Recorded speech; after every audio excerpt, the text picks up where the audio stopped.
Recently, I came across an old video that Charlie Platt, WDHN TV in Dothan, made in our garden here in Hartford. I titled it Guilford Roses. Edna Darrell was a friend of ours who worked at WDHN, and she convinced Charlie to come down and make this video. I wanted to update it, add a few comments to it, and put it in a version that the family, my kids, my grandkids, my great-grandkids, or whoever, other family or friends that wanted to see it in the future. So, our garden was at its peak back then. We had hundreds of visitors every year from garden clubs, rose societies, senior citizens groups, churches, professional photographers, artists, to come and visit our garden. So I have added a little bit to it, and I've had to convert the video to DVD to PC hard drive, convert to MP4 that Apple could use, and then I've had to upload it to YouTube. So I apologize for the quality of the audio and the video. I hope you will enjoy. Thank you.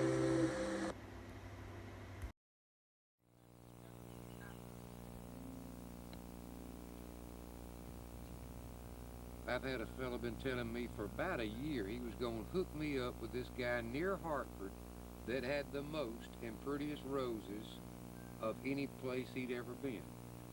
That's Mike Wood, and we'll get to that subject later. But Mike's not the only one that knows about the rose garden, is he?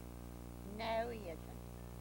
And who would you be? I think we've seen you somewhere before. Well, I'm You're best known as Miss Edna. my cook. Yeah, you're a cook. I wish I reaped all those benefits all the time. Tell us where we are, Edna, and introduce us to our very special and gracious guest, our host today. We're in the Serene Rose Garden of Buddy and Patricia Guilford down near Hartford. And the camera does not do all of this justice. This place is just beautiful. I've asked Buddy a couple of questions, and I guess I'll get the I don't know again, but folks, thank you for letting us come down today. How many, do we know approximately how many roses are on this property? Charlie, before I answer that, I want to thank you and your staff, WDHN, on behalf of the American Rose Society and the Wiregrass Rose Society, for giving roses a little bit of time on your program. The rose is a national floral emblem for the United States, and we just appreciate you taking time to put us on your program. You're most welcome, Mr. Buddy. But you have no idea, do you? Well, Patricia says we've got around 800, but I don't count them. I don't want to know. How did this passion for roses get started with the Guilford family? We bought a home back in 1970 that had a rose garden, and my mother-in-law, my mother, and my wife told me that the rose garden was mine to take care of, and I didn't have a choice, Charlie. It started from there. It started from there. Right, and it became a passion, a hobby, and been most enjoyable.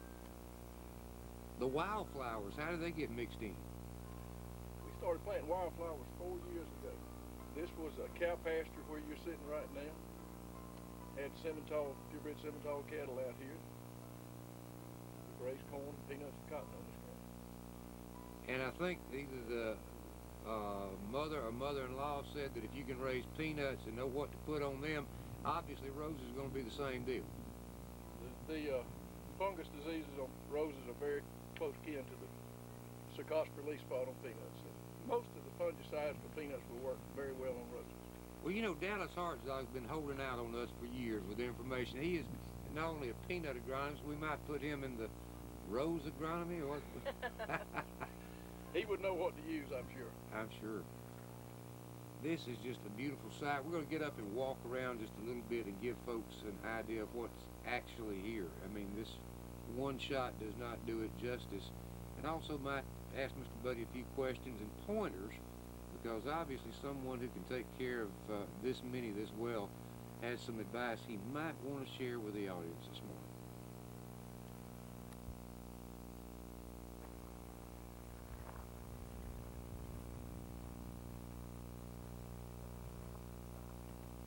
think that good description of this whole project.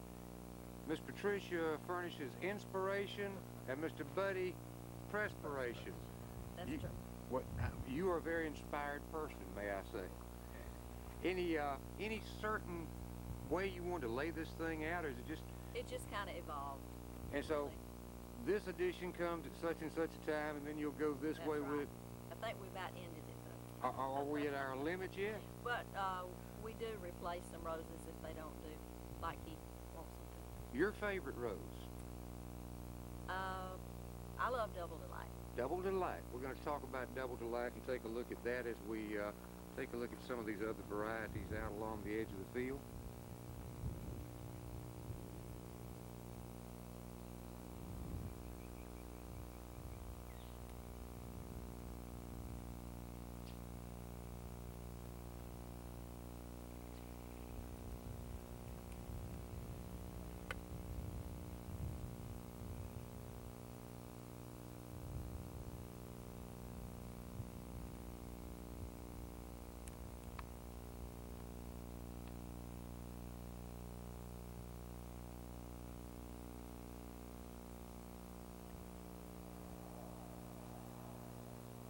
These are the Double Delights, correct, Mr. Buddy? That's correct. And tell us a little bit about this particular variety.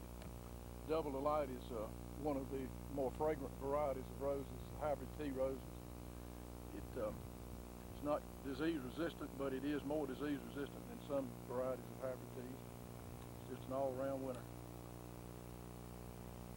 And you were talking about this is a modern day rose, and when you said that, it goes back to 18 something? This particular rose was 1982. Right. But the hybrid tea classification came into being in 1867, Charlie. First hybrid tea rose. They are beautiful. And you got some in the garden that we just came out of that say go back many, many years. 1800s, 1700s. This is just beautiful. How many hours a day does it take just to go around and make sure everything's doing all right? I don't count the hours. I really do. It's my hobby. I don't play golf or fish or hunt. This is a pastime. This is a pastime and it's a job. This is It's not work if you enjoy it. Miss Patricia is. She's supposed to pull the weeds and she's falling down. Oh, whoa, okay. Is that what that is down there? She told me if I would grow flowers, she would deadhead them and pull the weeds, and you can see who's falling down on the job. But now wait a minute. She is the inspiration, not the perspiration. Did I get that right? I thought. Thank you. Okay. Now on a day that's 85 degrees, there is perspiration, so that would be you in the weed, right? Beautiful sight. Yes.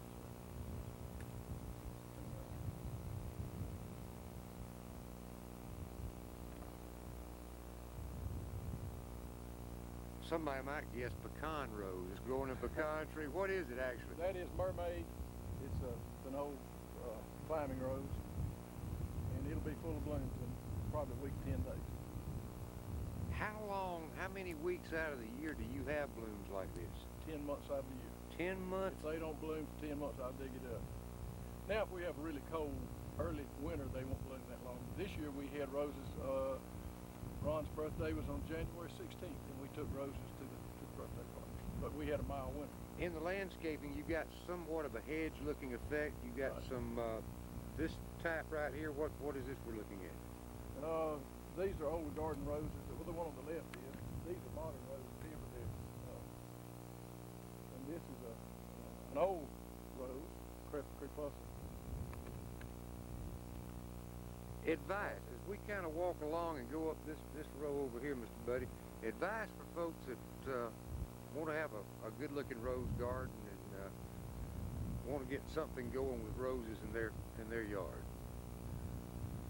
Well, Charlie, this is a knockout rose, and it is the most popular woody landscape plant in the United States right now. It does not disease. We do not spray it at all. All it needs is water and fertilizer. And the nurseries in Dothan have it. All the nurseries are selling it. People are buying it. The nice thing about it, it now comes in two other colors. They'll be on the market next year, a real blush pink and then a clear pink instead of the bright pink that this one is, a bright red. But that is a carefree rose that just needs water and fertilizer. So if somebody wants to get into it, that's what you And suggest it is a starting with. landscape rose. It can be put in with the other flowers, and it will look good, and especially the blush knockout.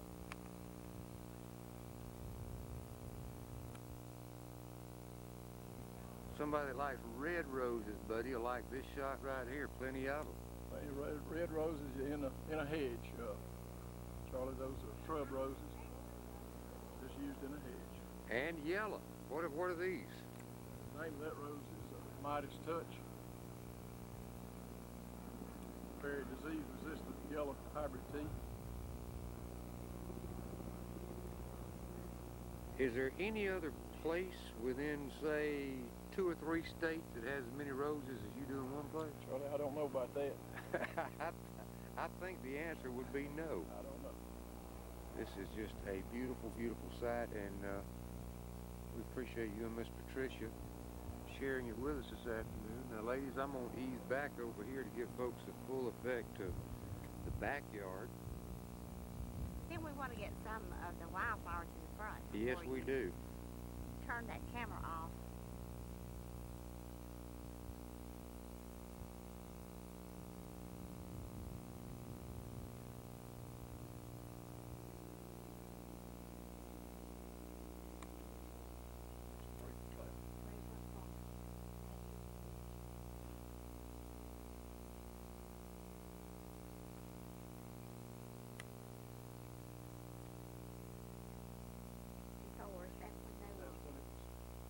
Commercialized.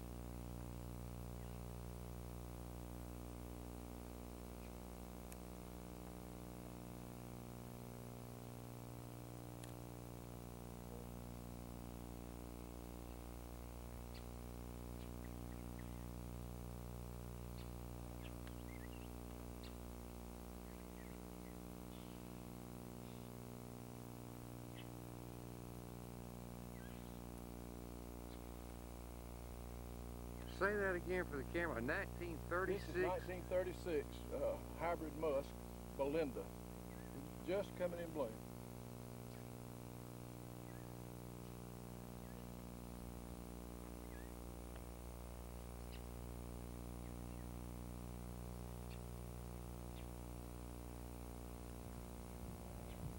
So the dry weather really delayed and stunted these wildflowers. They were, last year this time, they were full bloom, much taller than this and much healthier. But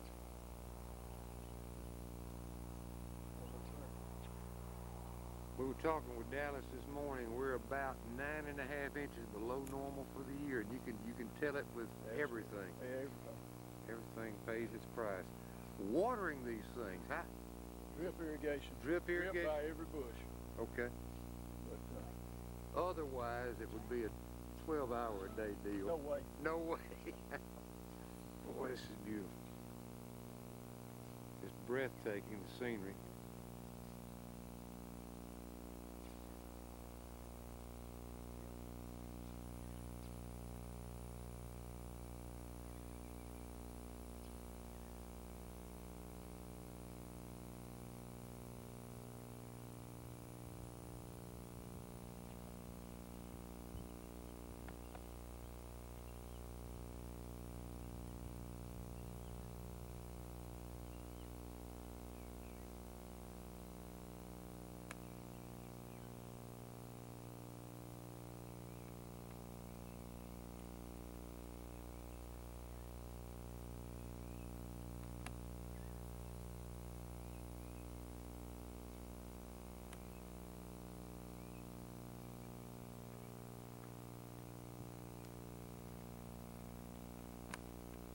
These are what you would call your crowd pleasers here. People seem to like these David Austin roses. As a rose, as the new rose expert of the wiregrass, as far as I'm concerned, how many varieties, guesstimate, would there be of roses? There are over 3,000 of just hybrid teas. Charlie, the American Rose Society divides the genus rose up into 34 plants. And we've got 21, I believe, of the plants here on the place. I have no idea how many total varieties that there would be, but it's over 3,000 in just one classification. Is there a website someone can go to if they want more information on the American? I believe, is American Rose Society. Call any of the Wiregrass Rose Society members. And by the way, let me give a plug to the Wiregrass Rose Society. They do all the volunteer work at the Dothan Botanical Garden as far as keeping up the rose garden out there. And they're always looking for people to come and help them. And it's a good way to learn how to grow roses. Come meet them out there on Saturday morning at 8 o'clock. They'd be glad to have anybody to come. There's a lot of good knowledge out there, and folks are more than willing to share the knowledge with each other. Now, Patricia and I don't volunteer up there. We've got about 100 roses in town that we look after for the town of Hartford, for the church, Methodist Church here, so we don't go to Botanical Garden. Hey, thank you for letting us come down. I know a lot of folks are going to enjoy the scenery this morning. Well, thank you, Charlie. If I can just get the smell-o-vision part of it working, especially on that Double Delight, that is a beautiful fragrance back there.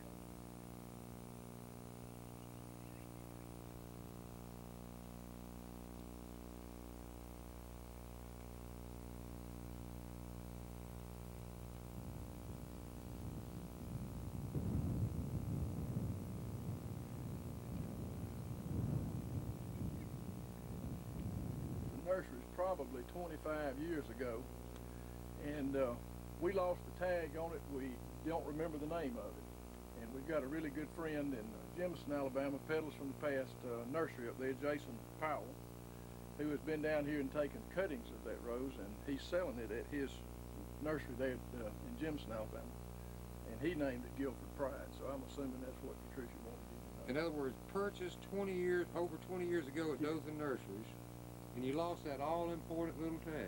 And nobody's been able to identify it for us. It is a hybrid musk. I'm almost positive of the classification, but I can't find a name for it. Well, maybe if Bobby or Rhoda's watching this morning, they might remember exactly what it was. You think? So here are the ladies that got me started in my journey in the world of roses. Annie Laurie loved roses as much as anyone.